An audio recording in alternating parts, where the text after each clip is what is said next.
சிறுகதை படித்ததில் பிடித்தது. ஒரு நாள் கடும் மழை, அதோடு பலத்த காற்று. மரங்களெல்லாம் வேரோடு பெயர்ந்து விடுவது போல் பேயாட்டம் ஆடின. மழையில் நனைந்து நடுங்கி கொண்டு வந்தது ஒரு நரி. ஒட்டகத்தின் வீட்டு கதவை தட்டியது. ஒட்டகம் ஒரு சிறிய குகையில் ஒரு தடுப்பணை போட்டுக்கொண்டு வாழ்ந்து வந்தது. ஒட்டகம் சிறிது கதவை திறந்து, "நீ யார்? உனக்கென்ன வேண்டும்?" என்று கேட்டது. "நான் ஒரு நரி, இந்த காட்டில் வசிப்பவன். மழையில் சொட்ட சொட்ட நனைந்து விட்டேன். ஒதுங்க சிறிது இடம் கொடு, கருணை செய்" என்று கெஞ்சியது நரி. ஒட்டகத்திற்கு மிகவும் இளகிய மனசு, யாரையும் சுலபமாக நம்பிவிடும். கதவை திறந்து நரிக்கு இடம் கொடுத்தது. சிறிது நேரம் கழித்ததும், "கால் ரொம்ப வலிக்கிறது, உட்கார்ந்து கொள்ளட்டுமா?" என்று கேட்டது நரி. அதற்கும் சம்மதித்தது ஒட்டகம். சிறிது நேரம் சென்றதும், "இடுப்பு கடுக்கிறது, கண்ணை அசுத்துகிறது, படுக்க அனுமதி தருவாயா?" என்று கேட்டது நரி. சரி என்று நரிக்கு படுக்க இடம் கொடுத்தது ஒட்டகம். விடியற்காலை மழையும் காற்றும் ஓய்ந்திருந்தது. ஒட்டகம் நரியின் தூக்கத்தை கெடுக்க வேண்டாமென கதவை மெதுவாக திறந்து கொண்டு உணவு தேடச் சென்றது. வயிறார உணவு சாப்பிட்டுவிட்டு அது திரும்பும்போது வெயில் உச்சிக்கு வந்து விட்டிருந்தது. குகைக்கு வந்து கதவை தள்ளினால் கல் வைக்கப்பட்டிருந்தது. கதவை தட்டியது ஒட்டகம். "யார்?" என்று குரல் கொடுத்தது நரி. "நான் தான் ஒட்டகம்" என்றது ஒட்டகம். "எந்த ஒட்டகம்?" என்று கேட்டது நரி. "அதுதான் நேற்று ராத்திரி மழை பெய்யும்போது உனக்கு இடம் கொடுத்தேனே, அந்த ஒட்டகம்" என்று அடையாளம் கூறியது ஒட்டகம். "அது நேற்றைய சமாச்சாரம். எப்போது குடியிருப்பை அந்நியனை நம்பி விட்டு போனாயோ அப்போதே அது அவனுக்கு சொந்தமாகி விடுகிறது. இப்போது இது என் இருப்பிடம். நீ போய் வேறு இடம் தேடிக்கொள். இனிமேலாவது இப்படிப்பட்ட அசட்டுத்தனங்களை செய்யாதே" என்று உறுதியாகச் சொன்னது நரி. அசந்து போய் நின்று விட்டது ஒட்டகம்.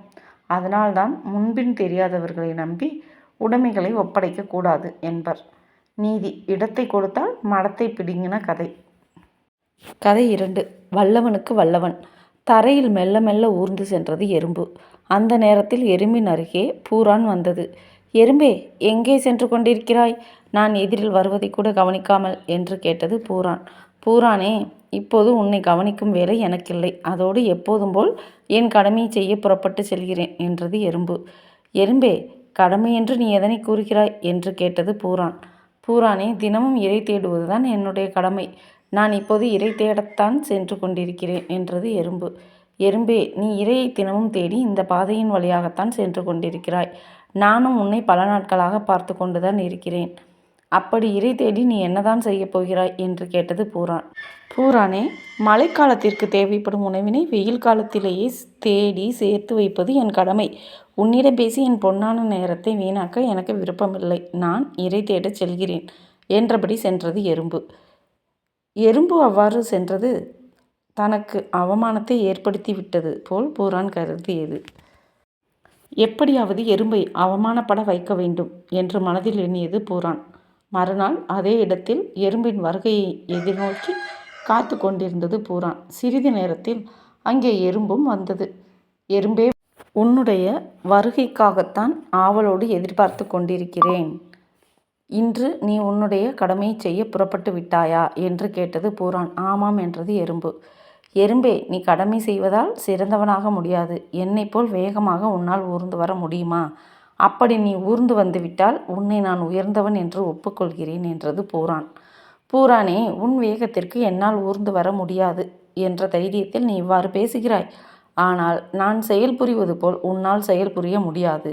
என் திறமையை இப்போது உன் முன்னால் காட்டுகிறேன். நீயும் அதனை போன்று செய்வாயா என்று பார்க்கலாம்" என்றது எறும்பு. "எறும்பே, அப்படி நீ என்ன சாகசத்தை செய்ய போகிறாய்?" என்று கேட்டது பூரான். எறும்பு பூரானிடம் பதில் எதுவும் பேசவில்லை. அருகில் இருந்த தண்ணீர் தொட்டியை நோக்கி சென்றது. சிறு துரும்பு ஒன்றை பற்றி கொண்டு மெல்ல மெல்ல தண்ணீர் தொட்டியின் மேல் ஏறியது. துரும்போடு சேர்ந்தபடி தண்ணீருக்குள் பொத்தென்று விழுந்தது. பின்னர் அந்த துரும்பினை பற்றி கொண்டு தண்ணீரில் மிதந்தது. "பூரானே, நான் சிறு துரும்பை பற்றி கொண்டு தண்ணீரில் மிதந்து கொண்டிருப்பது போல் உன்னால் மிதக்க முடியுமா?" என்று கேட்டது எறும்பு. எறும்பின் பின்னாடியே ஊர்ந்து வந்து தொட்டியின் மேல் விளிம்பில் நின்று எறும்பு செய்யும் இந்த காட்சியை பார்த்து கொண்டிருந்த பூரானுக்கு என்ன சொல்வதென்றே புரியவில்லை. உடனே அது தன்னுடைய தவறினை உணர்த்தது. "எறும்பே, என்னை மன்னித்து விடு. நான் தெரியாமல் இந்த தவறினை செய்துவிட்டேன். நானே உயர்ந்தவன், நானே பலவான் என்று எண்ணி உன்னை மட்டம் தட்ட நினைத்தேன். இப்போது நானே அதனால் பெரும் அவமானத்தை அடைந்து விட்டேன். என்னை மன்னித்துவிடு" என்றது பூரான். "பூரானே, இந்த உலகில் வல்லவருக்கு வல்லவர் உண்டு என்பதை இப்போதாவது நீ அறிந்து கொண்டாய் என்று நினைக்கிறேன் என்றது எறும்பு.